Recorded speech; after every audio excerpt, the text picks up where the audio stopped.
बहुत समय पहले एक छोटे से राज्य में एक राजा राज करता था। वह राजा बहुत ही न्यायप्रिय और दयालु था, जिसे प्रजा बहुत प्यार करती थी। उसका एक ही सपना था कि उसके राज्य की प्रजा सुखी और समृद्ध रहे। राजा प्रतिदिन अपने दरबार में सभी की समस्याएं सुनता और उनका समाधान करता। उसकी सोच थी कि यदि प्रजा खुश है तो राज्य स्वतः ही प्रगति करेगा। राजा के राज्य में सब कुछ अच्छा चल रहा था, लेकिन एक दिन अचानक सूखा पड़ गया। कई महीनों तक बारिश नहीं हुई, जिससे फसलें नष्ट हो गई। राज्य में अन्न और पानी की भारी कमी हो गई।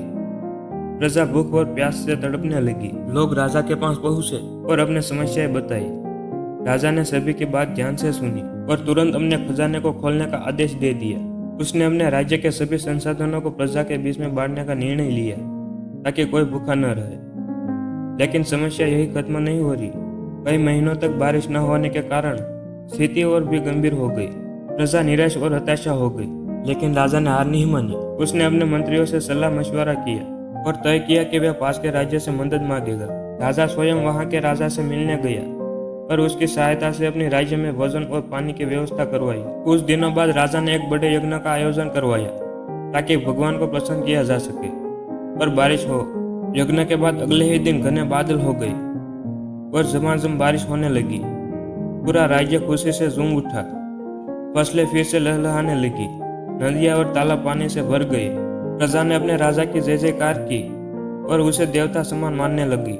राजा ने प्रजा से कहा, यह सिर्फ मेरी नहीं, हम सभी की मेहनत और एकता का परिणाम है। जब राजा और प्रजा एक साथ मिलकर समस्या का समाधान करे तो कोई भी विपत्ति बड़ी नहीं होती। इस कहानी से यह सीखने को मिलता है कि एक अच्छे राजा की पहचान उसकी प्रजा के सुख दुख में साथ खड़े होने से होती है, और जब राजा और प्रजा मिलकर काम करते हैं तो हर कठिनाई का समाधान निकल आता है। यह कहानी आपको अच्छी लगी हो तो अपने दोस्तों के साथ शेयर करें और ऐसी नई नई कहानियाँ सुनने के लिए हमें सब्सक्राइब करें, ताकि हमें भी मोटिवेशन मिलती रहे। धन्यवाद।